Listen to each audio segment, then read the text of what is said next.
Welcome everyone to the Cross UG webinar today, ERP Readiness. This is a series of webinars that we are doing with Erin Koss, and this one is about the process. We have in the past completed the people readiness. Part 1 was people, 2 is process, and 3 is technology. And so there'll be many more to come because we're also going to talk about budget and how to create more capacity. Before I bring Erin in, though, I have a couple things that I want to share with you today. The first one is Focus. Focus is coming up in Indianapolis, everyone, and it's coming up real soon. For NAVUG and PUG, it is May 21st through the 22nd. In Indy, if I didn't say that earlier. And then May 23rd through the 24th is the D365 UG AXUG and D365 UG CRM UG. And so check out more on Focus, Deep Dive, Emerge an Expert from that conference. And I also wanted to share with you today that we have our calls for proposals open for Summit. So I'm going to jump over here to this site. So if you go to Dynamic Communities and you jump into the UG that you are a member of, note here that we are doing the calls for proposals. So if you have any ideas, if you'd like to raise your hand and present at Summit this year in October, we do have the call for proposals open, and those are open until April 20th. So would love to hear your creative, innovative ideas for sessions across all UGs and submit some things that you would like to present. So with that, Erin, I'm going to jump over to you. We will get you up and running here.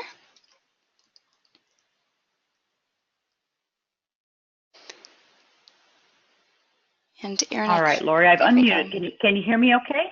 I can. Can you hear me okay? Just cannot see your okay, screen give me yet. 1 second. No, sure. That's okay. I'll get that started in just a minute. Make sure we've got it on here.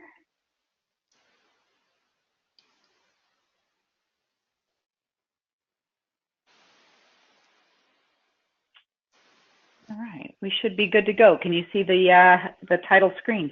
I can, yes. And thanks everyone for hanging with us here. And we had just a little bit of technical issues this morning. But thanks, Erin, and I'll let you take it away. Yeah, you got it. Thanks, Lori, so much. So welcome, folks. It's great to be with you again. As Lori mentioned, we're going to talk about ERP readiness today from a process perspective. So are our business processes ready for ERP? If you've been with us before, this is technically probably number 3 within a series of about 4 that we're doing. We'll have one more in about a week on technology. So we'll talk a little bit more about that as we go, but welcome, it's great to meet you. My name is Erin Koss. I happen to be a CPA and the CEO of Site Consulting Group, where the thing that we care about the most is changing lives. We talk about our why a lot of times, and our why is changing lives. And it seems for a consulting firm sometimes it seems maybe feels a little cliche, but it's kind of funny because we actually take this really seriously for us. And where this comes from for us is that after 25 years of doing ERP in one way, shape, or another, we found that every client engagement that we go out on, it gives us an opportunity to invest in individuals and in the organization that we're working with. And what we find is if we're doing our jobs to the very best of our ability, that we're able to have really a lasting impact, both in the lives of individuals and helping organizations to make just really big jumps forward. And so as what we like to say is really Site Consulting Group is a vehicle for changing lives. So one example of that is when we leave an organization and we're working with a company, we find that, our clients bring their best people to the table, and so do we. And we put our kind of 2 smart people in the room together, and we do better things. And hopefully if we've done our job, we've left them with some of what we do well, to take it from where we left off, and with maybe some additional skills they didn't have before. And so we take that really seriously, and we're really passionate about that. So some details, just kind of firm history, just to kind of orient you to who we are. We're not a software reseller. We're actually an independent ERP consulting firm. The people on our team have been doing what they do for 15 to 25 years. We choose that intentionally. So unlike a VAR where you might have,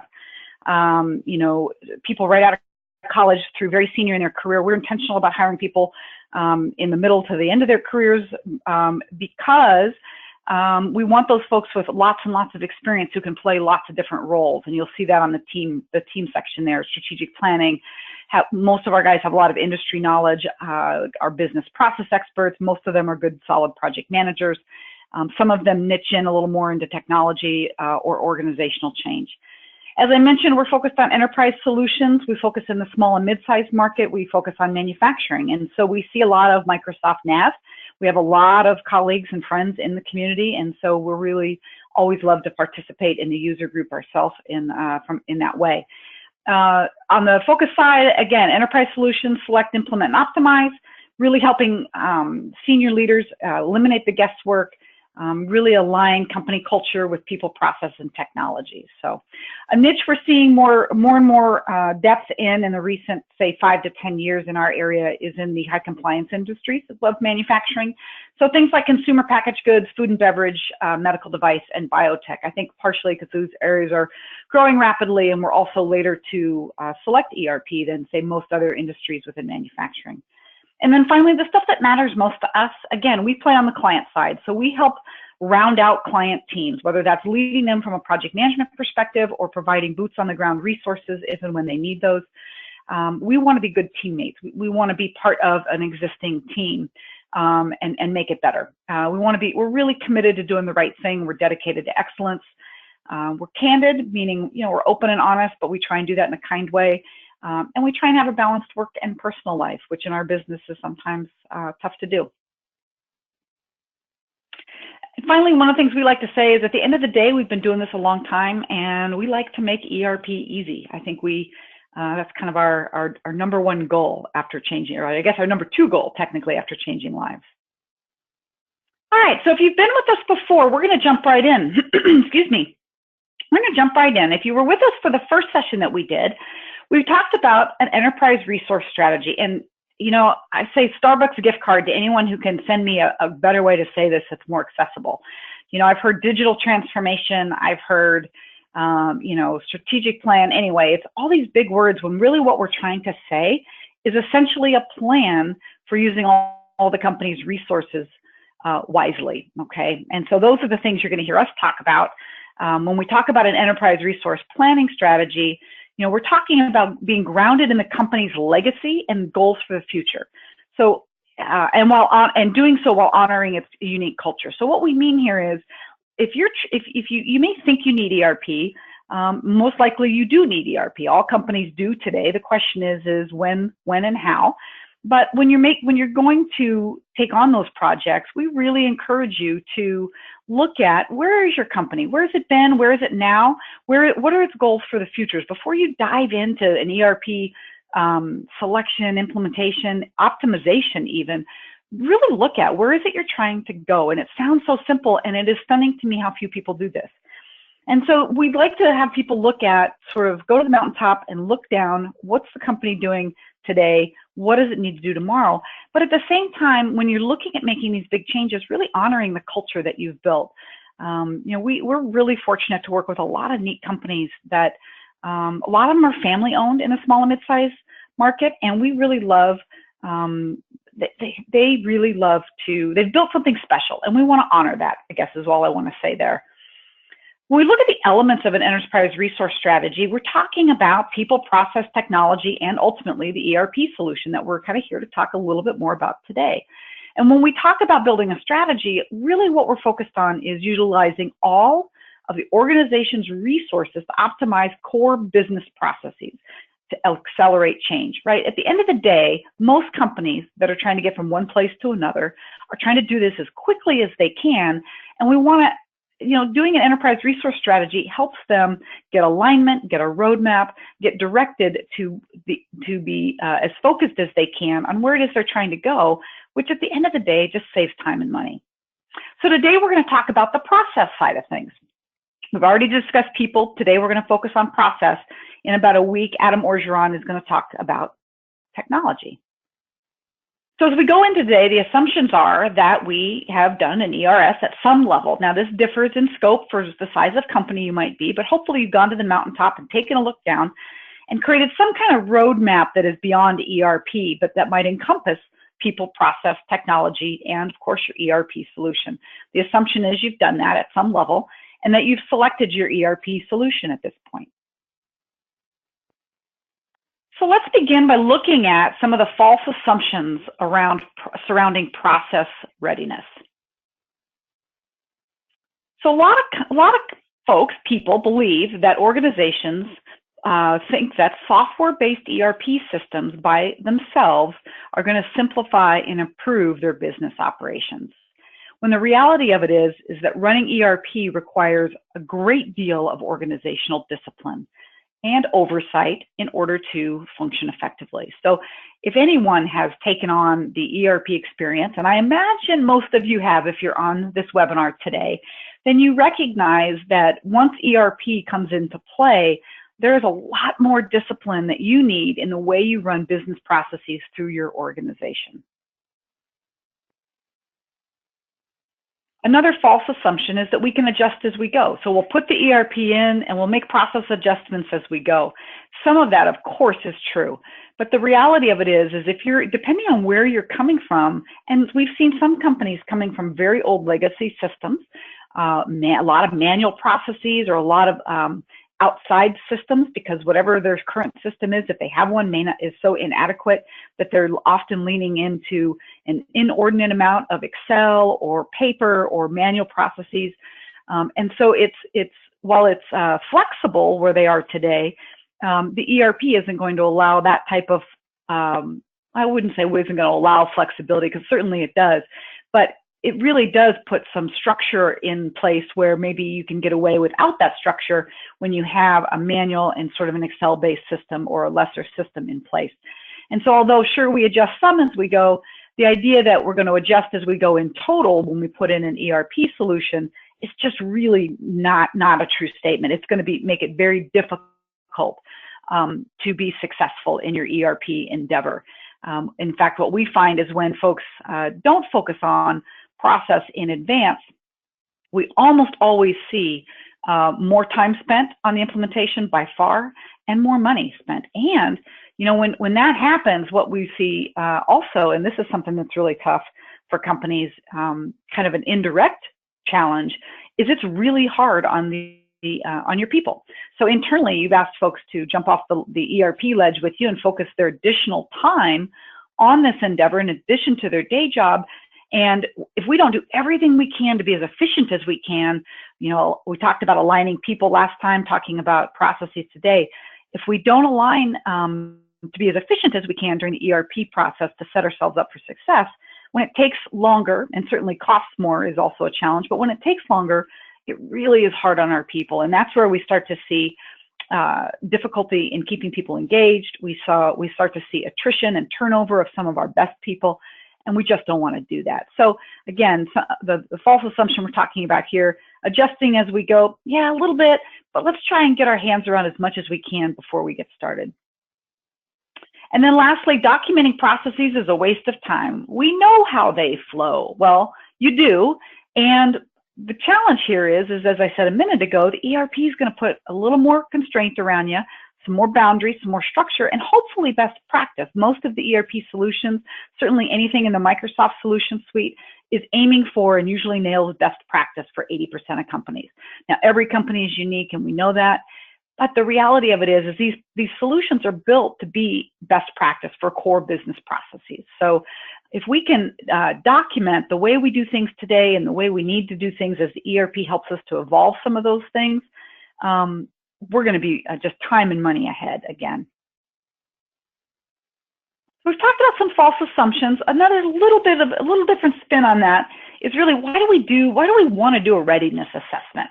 So we talk about looking at our process, our database of processes in our organization, and really assessing where we're at. So an assessment for business processes, organizational structure, and metrics prior to implementing an ERP lends itself to awareness of potential obstacles ahead of go live, right? So you look at how you do things today and you ask yourself, what's working, what's not working, and where do we need to improve? That's sort of at the mountaintop level.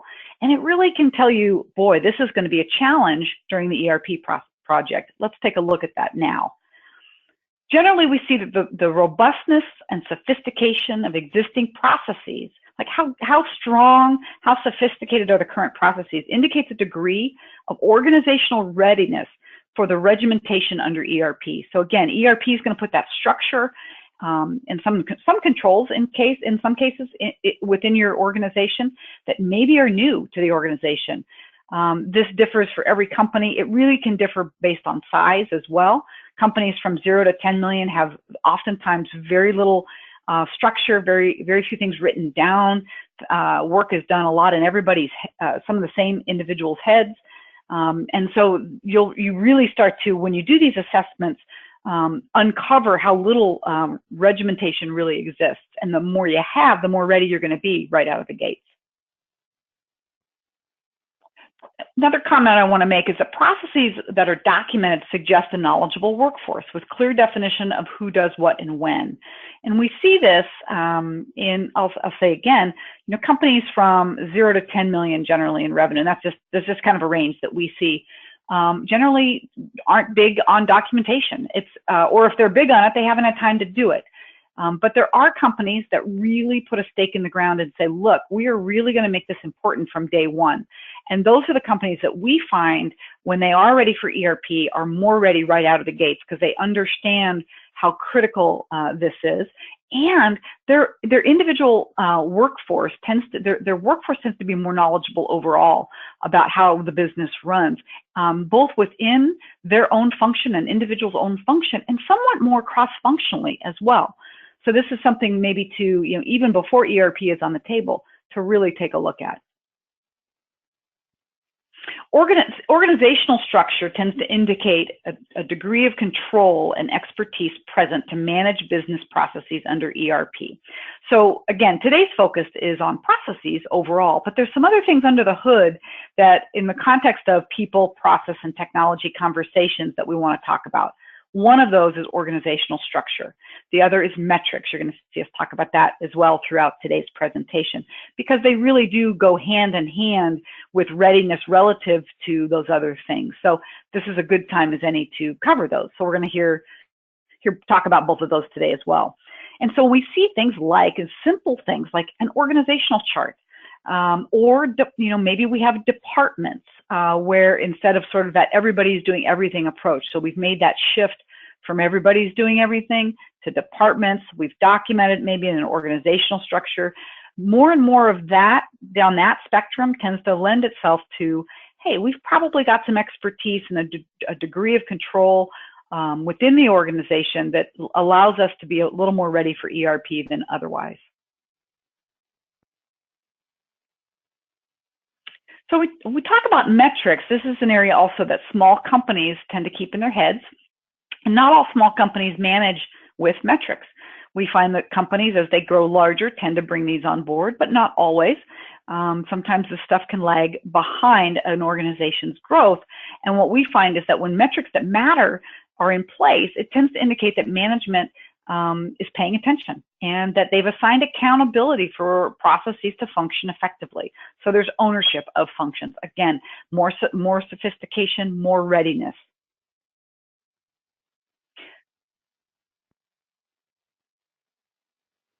And lastly, a business that reviews and manages to metrics, such things like scheduling adherence or inventory accuracy, will generally rely on an ERP solution as its source of data.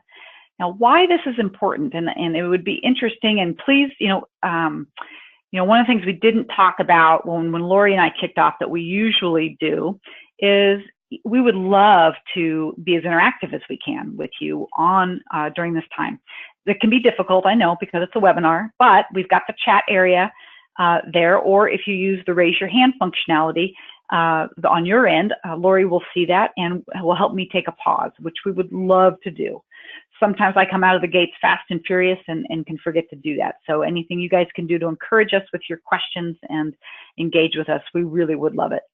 So I mentioned this last bullet here because as many of you might, if you've been through the ERP experience or the implementation experience, where we see the largest, where we can tell where we're going to be really successful right out of the gates or when it's going to take a while for a company to really get its legs under them, is when we see following cutover that folks continue to use their old systems or their old tools, which should be sort of by the wayside at this point, as one of the primary sources of data. So the ERP hasn't become the what we call the single source of truth.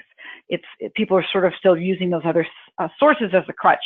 And when we see metrics that matter that are in place, we see companies that, again, are a little more sophisticated and a little more ready, if you will, for ERP. So when they flip the switch, they actually use the ERP, which obviously is the point. So let's cover a couple of things we talked about a few minutes ago, specifically why adjust as you go isn't the way. So as many of you might be aware, again, having been through the ERP process, there's certain points of no return in configuration. Now, you can always start from scratch, but as you know, if you've done this before, there's certain things that really are painful to go back and backtrack and set up again or redo. So maybe that's some key master data setups like items or chart of accounts. Maybe that's some key switches behind the scenes in how certain things flow through the system. But there are areas where if you want to adjust as you go too much, you could find yourself backtracking just from an ERP perspective because, oh my gosh, we don't want to do it that way. We want to do it a different way, and. When you look at the processes in advance, it really does allow you to prioritize based on a company's differentiating processes. So in a few minutes, we're going to talk about what I call the core 4 processes for ERP. Now, there's maybe a dozen key processes within an organization or most manufacturing organizations. But what we see is there's a core 4 relative to ERP that tend to be important, that is. So we're going to focus there. But what we see here is, what we're talking about here is within those 12, there's typically one process that for a company is where they find their real differentiation. It's where it's the most critical process for them. For, say, an e-commerce company that's trying to compete with Amazon, for example, order to cash is a critical process for them. And likely, if they're continuing to compete, somewhere in there is a differentiator possibly as well. And so when you look at that in advance, it allows you to really say to yourself, hey, I know I need to look at all 4 of these when I go do ERP. And we'll talk about what those 4 are in a few minutes. But boy, the order to cash guy is one that I really need to pay attention to and not let slide. So when you have to balance resources, balance time, or push comes to shove, which it really always can in the ERP implementation process, knowing what your priorities are relative to those core business processes is really, really important. And finally, it just really will, when you don't adjust as you go, it just really does reduce the chaos and the workload during the implementation. Why do we document the as is? Now, when we're going to be changing things up. So this comes up every time we work with a client to implement. And what we find is clients typically, or companies typically, want to skip over this or cut it or take a shortcut. And really, it just comes down to, where can we save time, money, and effort? And so what we find is if you think this is the area you're going to save time or money, I guarantee you, based on what we've seen anyway, that you will pay this back in probably at least 1.5 to 2 times. So let's say it takes you a month to do this. You're going to spend somewhere between, honestly, you're going to lose maybe closer to 1 to 4 months having to mess around with it during the course of the ERP implementation in ways that you could have just kind of busted it out prior to. And boy, do we recommend you do this. So let's talk about some of the benefits. So when we're talking about documenting an as-is process across our organization, right, we're talking about a cross-functional team typically. So let me go back to my order-to-cash example. Let's say we're talking about even just order-to-invoice. So let's keep it really simple. Order-to-invoice. So we order, we pick, pack, we order, we pick, pack, and ship, and we invoice it. So, what you're going to do in that case is get representatives, from each of those functions in the room together. And so you'll go through how to take an order, how to pick an order, how to ship an order, how to invoice an order. And each person, though they probably talk on a day-to-day basis to just get business done, believe it or not, when we sit everybody down in a room, and this order to cash usually will say, hey, let's take 2 hours and bust out order to cash. When we talk about something with a group, with varying skills, we are just naturally going to see more. When we collaborate, particularly cross-functionally, and I kid you not, even though you may work with these folks every day, you're going to see things and learn things in a way that you just didn't before. And when we document the current state, we create a launch pad for reaching the to-be. It's kind of like you need a place to start at some level. And we have a really valuable tool in the end for seeking validation and feedback. So we document the as-is, so we have a starting point, a communication tool, a way to learn more about how the process actually exists. Some side benefits include, hey, I'm also working to create a relationship and build a team with the people that I'm going to go through this really kind of long, hard process with if I'm in implementation mode. And finally, part of the reason we do this is really to uncover the true issues and challenges within any process that we're looking at. Talk about them, prioritize them, understand them better so that we can really decide where and what do we want to do differently when we take on an ERP solution. So this graphic, a little bit of an eyesore, is a comprehensive business process model. As I mentioned a few minutes ago, we're going to focus on a core 4 in a few minutes, but I think this is really useful to have as a takeaway for folks that are looking at doing ERP and want to really ask themselves, have we looked at everything? Have we prioritized what's important for us? So just to kind of orient you to what you're looking at here, if you look at the top 4 rows, if you will, these are what we consider in an organization the core processes. These are the things that make you money at the end of the day. So concept to product, market to customer, our order to cash, right? Revenue generation all day long, demand to supply. In the bottom half are what we call enabling processes. So these are the things that are critical to supporting the revenue generating activities on the top. And then the stuff in the middle are really the things that are going to integrate the two, if you will. Hence, we call them the integral processes. These are things like compliance, regulatory rules and regulations within our industry, and things, kind of the glue that keeps the two together, if you will. As I mentioned, we're going to highlight the 4 processes that are typically the most critical during ERP. And then from here, we're going to take a few minutes to assess your own readiness. So let me take a quick pause so that you'll be ready when we get there, and I hope you'll join us for this. Again, this is a little different than we've done it before, where, again, sometimes connecting and engaging, interacting in a webinar can be tough, but Lori sent you in the chat a link, and I think may have also emailed it. Did you email it as well, Lori? I sent it in the chat. We will email it after. Yep. Oh, okay. So if you can, while we're talking here, make sure you click that link, and it'll give you it's a 1-page PDF document that we'll show here in just a minute, and we'll use that for an exercise in a few minutes. And we'd love to have you join us for that, and hopefully get some value from that as well. So all companies will put a different level of importance on which processes matter to them. But from an ERP perspective, these are kind of what we consider the core 4 within, of the 12-ish, if you will. I think it was 9, 10, 11, maybe a few more than that. But these are the 4 core and enabling processes that are central to ERP value most often. So we have order to cash, which we talked about, and we're going to use as our example from here forward.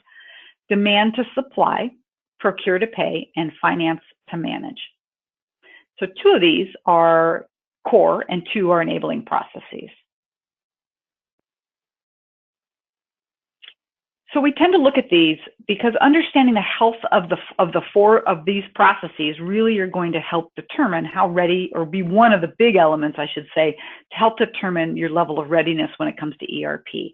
We're going to look at all four of these relative to organizational design and structure, as we've talked about today, business process definition and metrics. All three of these and the health of these will tend to indicate, gosh, are we ready or not? So let's talk a little bit about one way, again, just one way to approach the assessment process. This is an approach we've used with our clients in some way, shape, or form for a number of years, and we found that it's pretty simple to use. It's pretty accessible for people as well. So we tend to keep coming back to it. Essentially the process at a high level, and we'll drill into this a little more formally, but it's an interview. Essentially what you're going to do is you're going to talk to the people that work with these processes. If order to cash is the core business process that I'm going to focus on assessing my readiness, relatively speaking, I'm going to do a lot of interviews. I'm going to ask a lot of questions. I'm going to watch what they do, how they do it, maybe do some over-the-shoulder time, ask, again, lots of questions, and review any documents and processes they may already have in place. Consider that assessment is qualitative and directional, and that really at the end of the day, the assessment creates an awareness of the issues that might arise during go live. So let's take a quick look at order to cash. So when we talk about order to cash, right, we're talking about you get an order from a customer, you process that order, you pick, pack, and ship that order or distribute the goods, you invoice that order, and then you manage the accounts receivable. So some of the questions that you'll want to ask yourself about as you consider, is order to cash ready for ERP?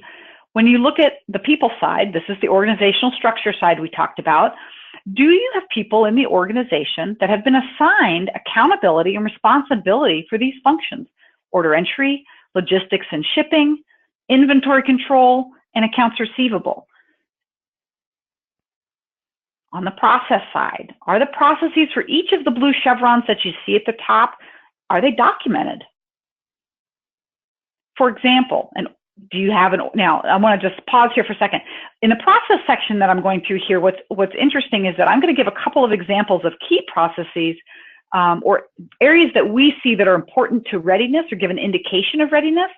When you go back and look at this for your organization, you might have a slightly different way to say this. You might have a few more that you really want to consider.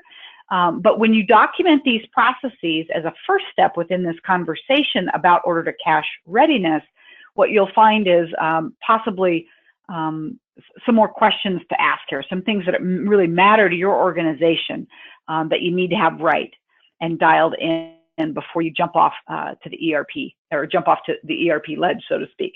So one of the things we find important on the process side is the an order confirmation process. Do you have an order confirmation process that ensures that the commitments to customers can be met? Okay, you might not, but when you're documenting the order entry process, that's something to look at. That's usually a very important part of the process. Next, another one, expected shipments are reviewed daily with forward-looking business horizon of 1 week. What we often see is shipping can be, orders go in, and that there's the disconnect between order and ordering in the warehouse can be really high. A lot of times that's because there's a lot of paper being used and there's a lot of handoffs and a lot of touching of transactions, right? Too many touches. And so what we look for is, gosh, how smooth is this process? Even if there is a lot of paper, does it flow well? And then on the metrics side, do we have metrics?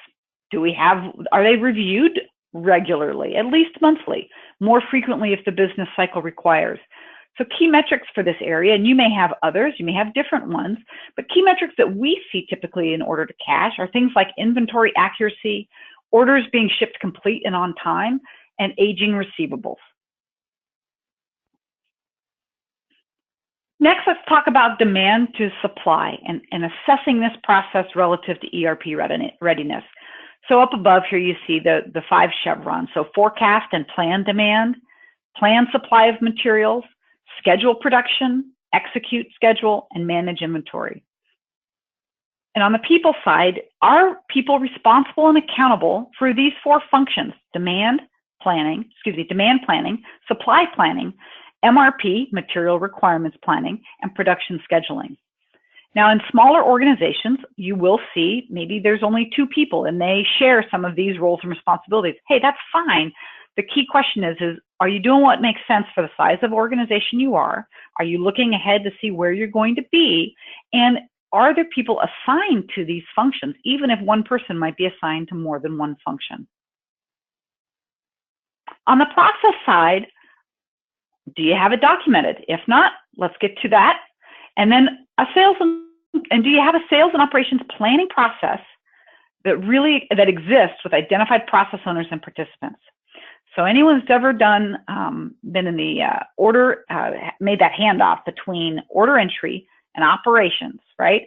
You put an order in for a customer and you're expecting someone to make it for you, and it goes into this sort of vacuum for some chunk of time that you hope you know how long that's going to take.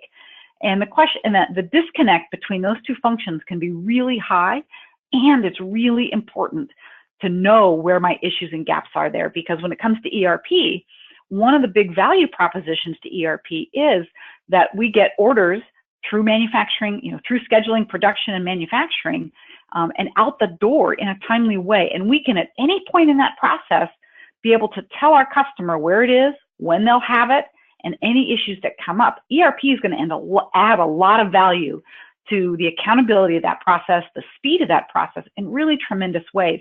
But it can only do that if the process, the manual process, if you will, is dialed in as effectively as it can be. So understanding where your challenges and gaps and issues are here, really important. And finally, on the metric side, again, our results, do you have metrics? Are they reviewed monthly and maybe forward-looking over the horizon, or longer term, looking out 3 months? So this is getting at that idea of more sophisticated companies who have put some thought into metrics and really made them important to their organization, tend to be a little more ready for ERP, particularly those that look out even further into the future. Key metrics in this area: things like demand plan accuracy against the sales forecast, supply plan attainment, material stockouts, and schedule attainment.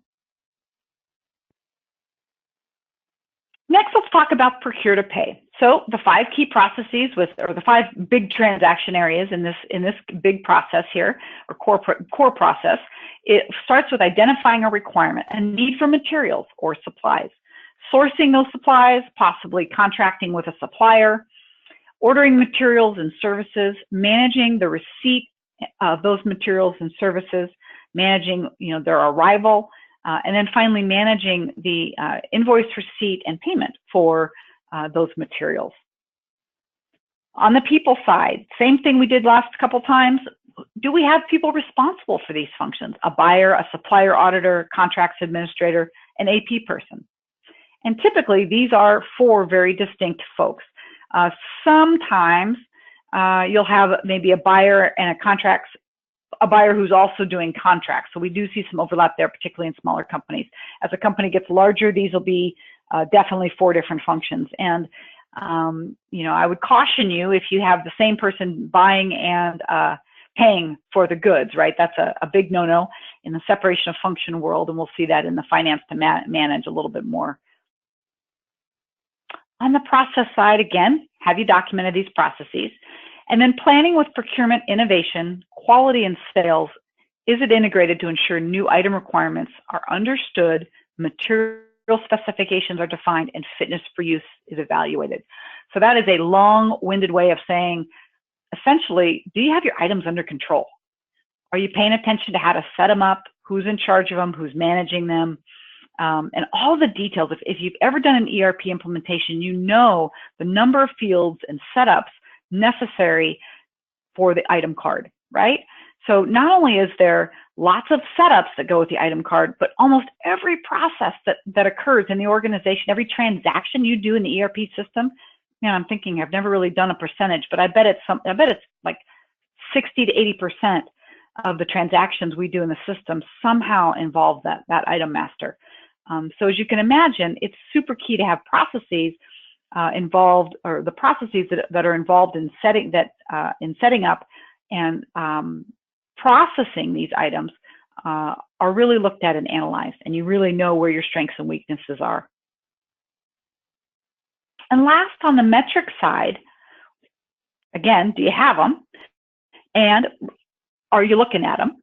And then these are three that might be important in this area: purchase price variance, supplier performance relative to delivery and quality, and inventory value of materials.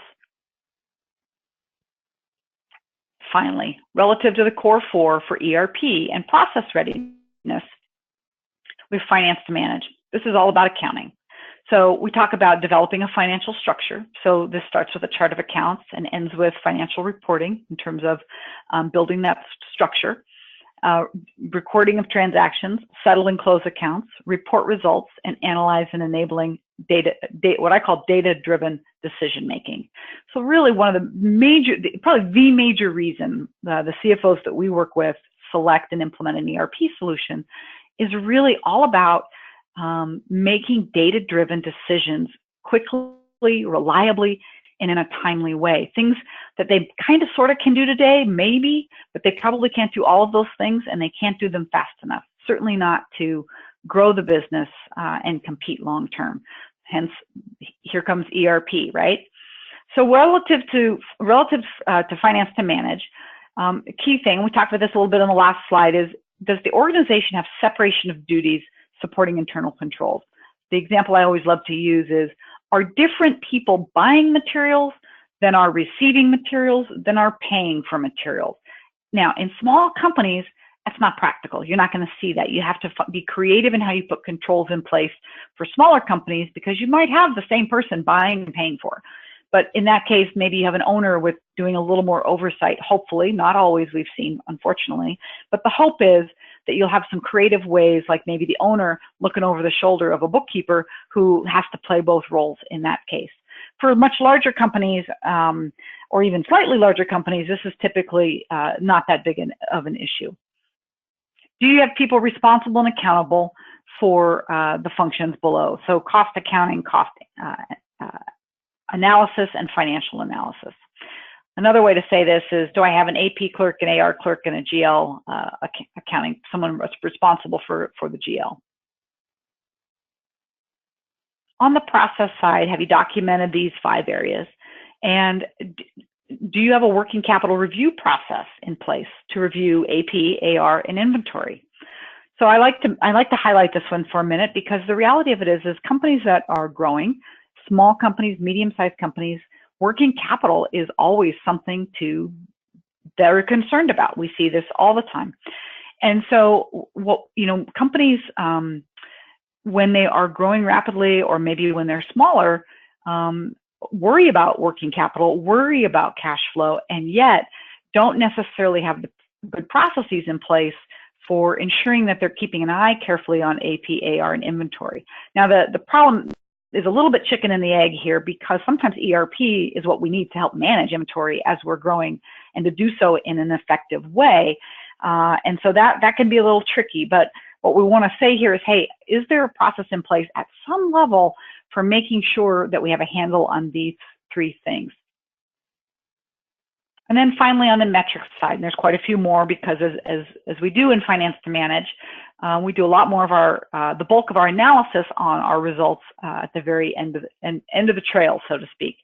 And so we look at things like the P&L, or the profit and loss, the income statement, when we look at revenue, cost of sales, gross margin, and a different slice of that might be by customer or product family level, operating cash flow, working capital, variances to standards, and then timeliness of monthly close.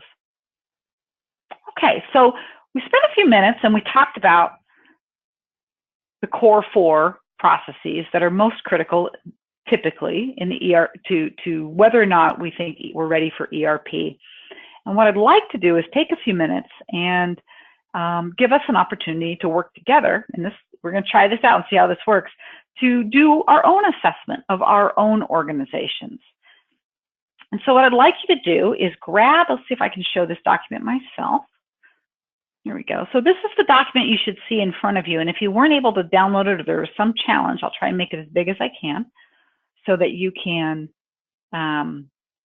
hopefully participate with us. But what I'd like you to do is using the scale at the bottom, take a minute, and we'll just kind of pause for 2 or 3 minutes. And during that time, feel free to raise your hand, throw your question in the chat box, but take a minute and using the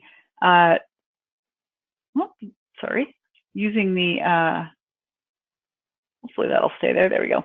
Using the rankings at the very bottom, rank each of these areas by people, process, and metrics for your organization. So reminder, you can raise your hand and I will unmute you, or you can type it in the question box and I will share.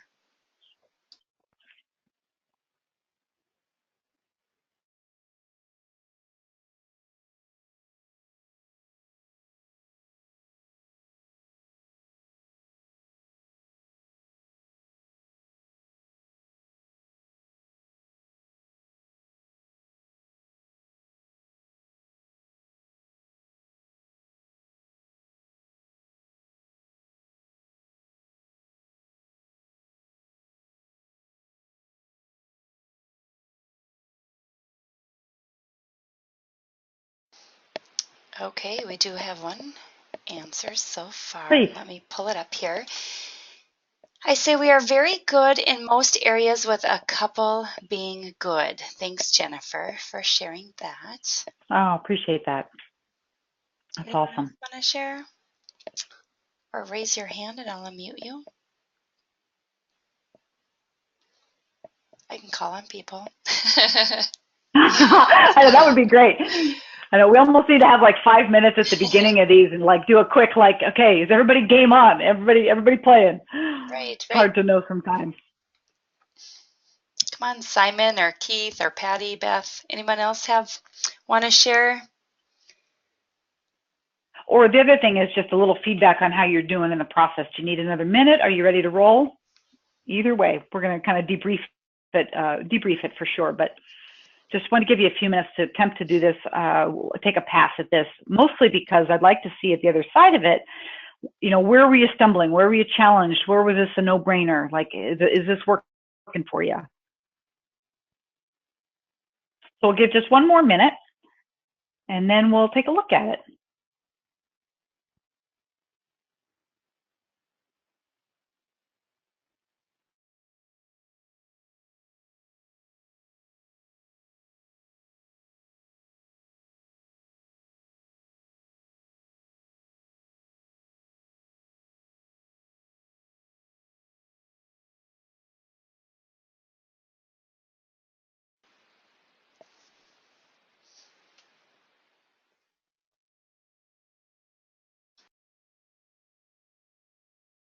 Okay, so let's keep moving.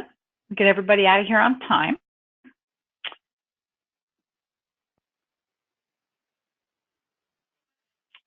Okay, so let's review real quickly. Want to give anybody an opportunity. We're going to review this a little bit together. If you've got comments or feedback as we go through this, gosh, raise your hand, throw some chat out there for us. We'd love to just kind of see how this was for you and see how it went for you. And certainly any experiences you're willing to share from your organization would be great. Again, I'm going to use the order to cash as an example, kind of playing off the work we just did. So from a macro perspective, completing these types of assessments, and again, we did one of what could be many. It's certainly one of the core 4. Completing these assessments really allows you to see where you're going to have issues and challenges before you're in the middle of the fire. ERP being the fire, which may be a little overstated, quite frankly. So in the micro level, so down in the weeds, it'll point out deficiencies by specific function and help you to prioritize actions before you begin ERP. So let's look at order to cash assessment we did together a little bit. So on the people side, and Lori, maybe we do call on folks here. I'm not sure if we can get away with that, frankly, but on the people side, let's say, for example, I'm going to see if I can bring this guy up again. I may not be able to. Give me just a second here.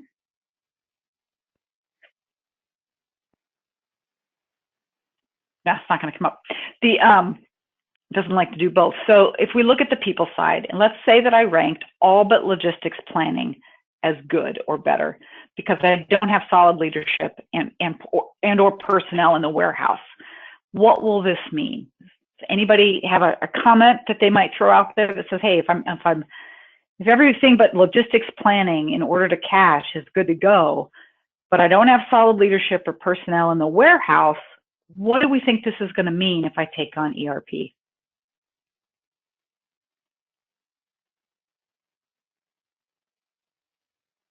Okay, so at the end of the day, right, your logistics planner is going to be the guy or gal in the warehouse who's going to help you ship product on time, who's going to communicate back to you potentially if there's issues, if things are out of stock unexpectedly, and if there isn't someone assigned to this role who has ownership and accountability for this role, this is going to be where the ball gets dropped.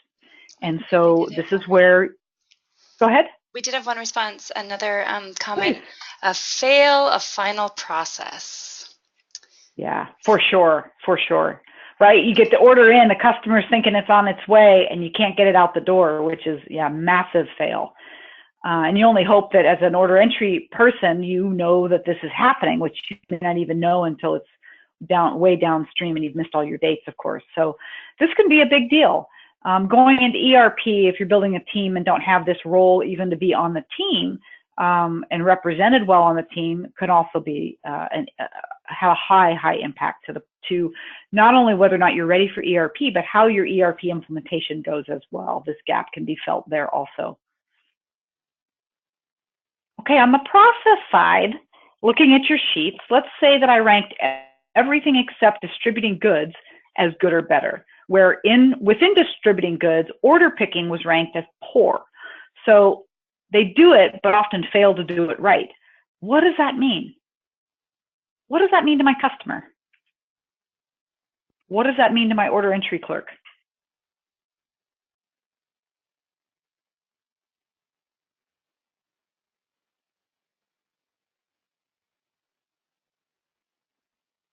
Okay, so what we believe it means, I would say, my order pickers, right? If they are picking short, or if they are picking the wrong products because there isn't good process out there, either in the way that paper flows or the information flows or the communication, again, I'm going to be serving my customers poorly. So growing a business when I don't serve customers well is really difficult. The order entry clerk, it's going to make their job a lot harder because they're going to wear the anger and frustration of that customer when they call in and say, hey, wrong product or not enough of it, etc. So this can be really troublesome. And then finally on the metric side, let's say I ranked all metrics as good or better except for order shipped complete and on time, which ranked as absent. What does this say? Anyone want to jump in here?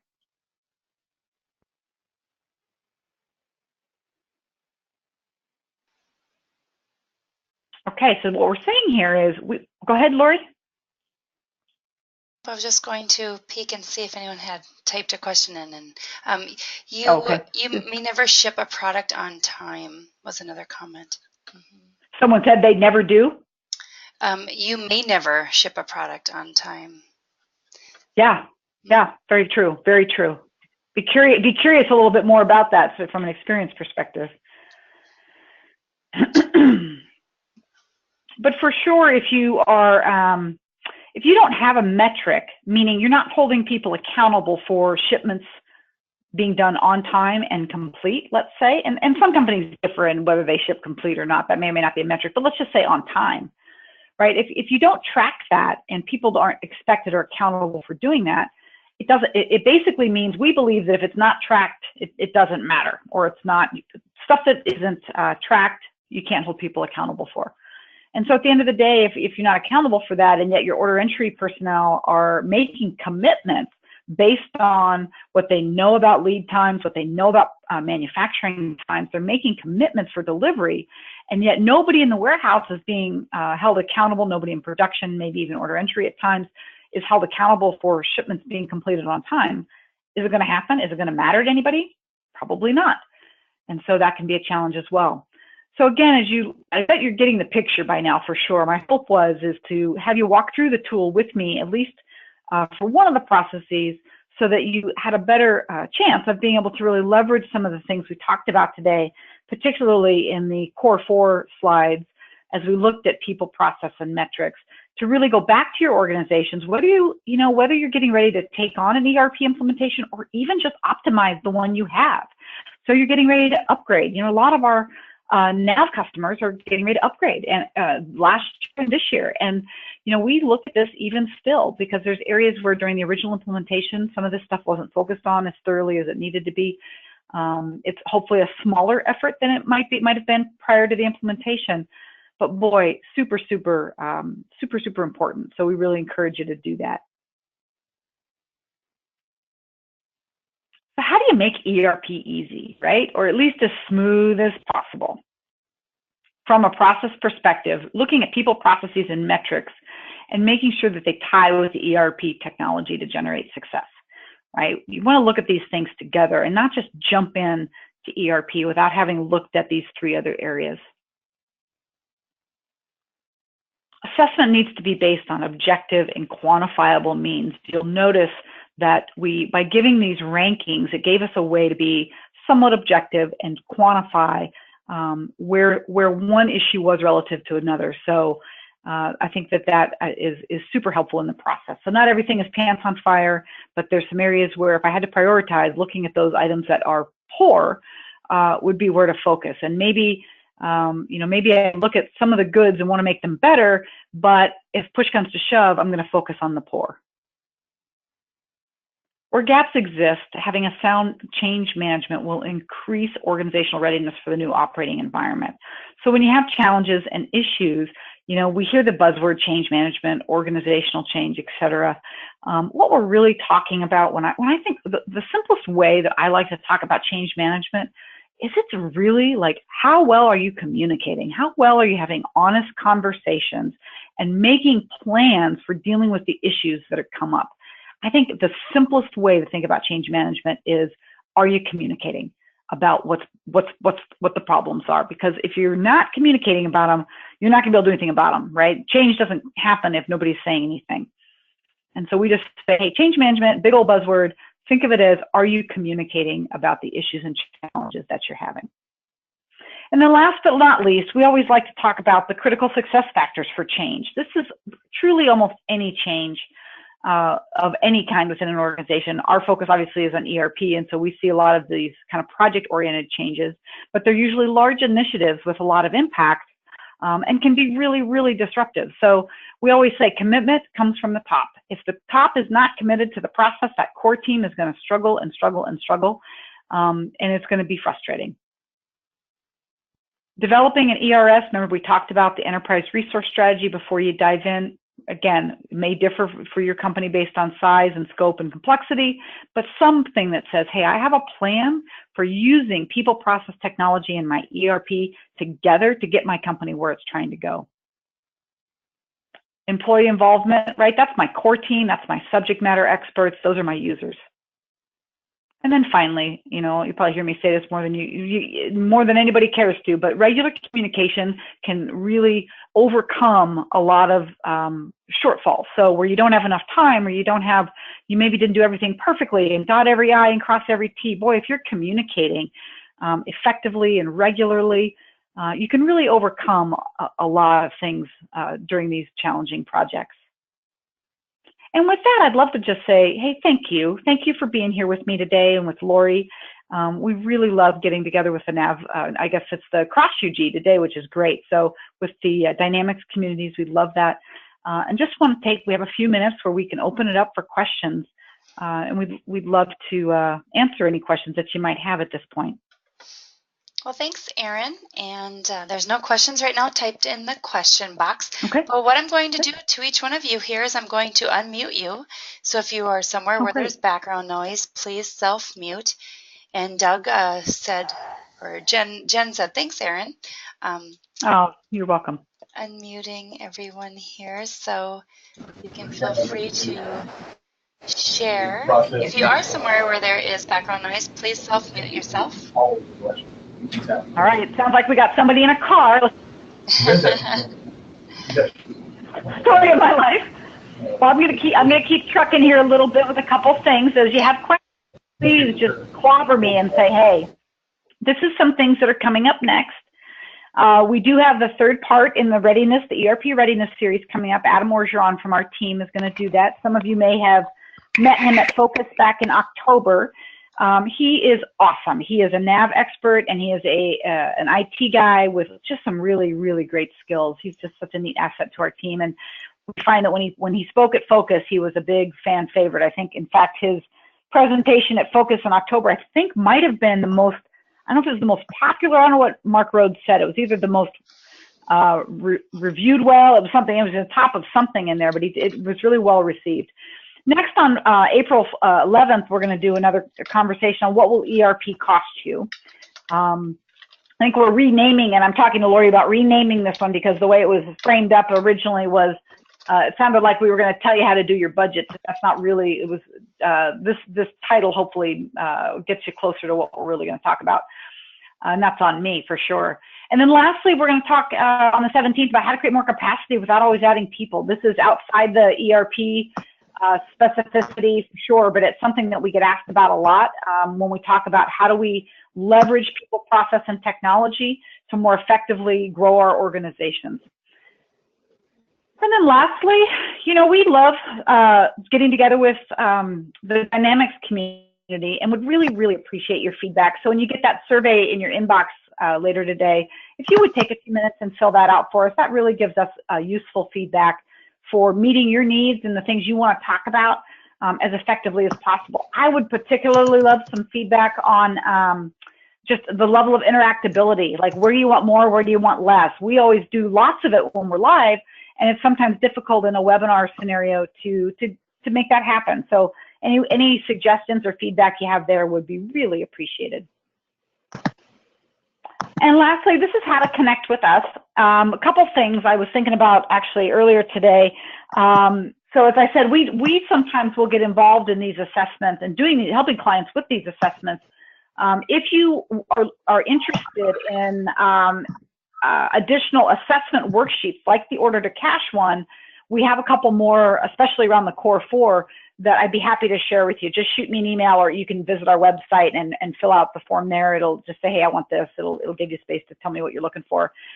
And then lastly, we also wanted to, through the end of March, we're offering user group members just a 45-minute enterprise resource strategy session just to sit down, discuss your goals and challenges, and talk about how you might orient, kind of look at us as a collaborative partner that might just be a good sounding board for helping you figure out how to orient your own resources within your organization in a way that'll meet the needs of your company, where it's trying to go, while still honoring that culture that's so important to you as you're looking towards some of these big initiatives like ERP is so often the case. Well, thank you, Erin, so much for coming in and continuing. Thank you guys as well.